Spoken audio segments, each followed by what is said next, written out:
சரி, என் பொண்டாட்டி இவன் மேல இறக்கப்பட்டு இவனை எப்படியாச்சும் வீட்டுக்குள்ள சேர்த்தா என் தங்கச்சியோட சேர்ந்து வாழுவான்னு இவன் வந்து கெஞ்சினதை நம்பி இவளும் என் மச்சானும் சேர்ந்துகிட்டு இவனை வீட்டுக்குள்ள விட்டா, வீட்டுக்குள்ள வந்தா சும்மா இருந்தானா அங்கேயே வந்து சதி பண்ணி என் தங்கச்சி பேர்ல அவ பேர்ல சேர்த்தான். இதெல்லாம் நீங்களும் பார்த்து நடத்திய.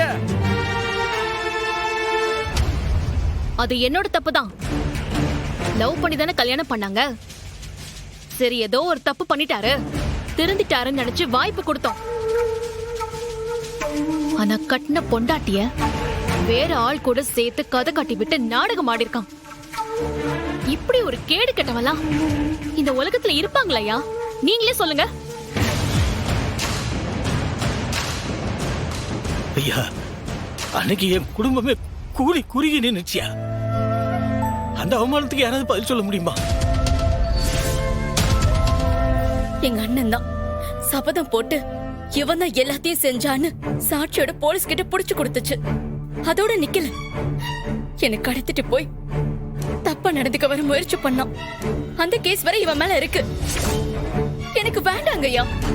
எப்படிப்பட்ட அருவருப்பான ஆளு கூட நான் வாழ மாட்டேன். நான் அவன் கூட வாழ மாட்டேன். எனக்கு தயவு செஞ்சு விடுதலை வாங்கி கொடுத்துருங்க. பாருங்க, இதுக்கு மேல இந்த பயலுக்கும் என் தங்கச்சிக்கும் எந்த சம்பந்தமும் கிடையாது.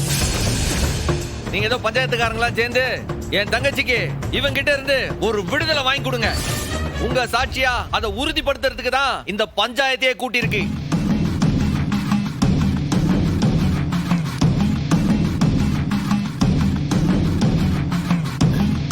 ஐயா, இந்த ஒத்த வெத்தலைய சாட்சியா வச்சு தயவு செய்து அத்து விட்டுருக்கேன்னு உங்களை கேட்டுக்கிறேன் ஐயா.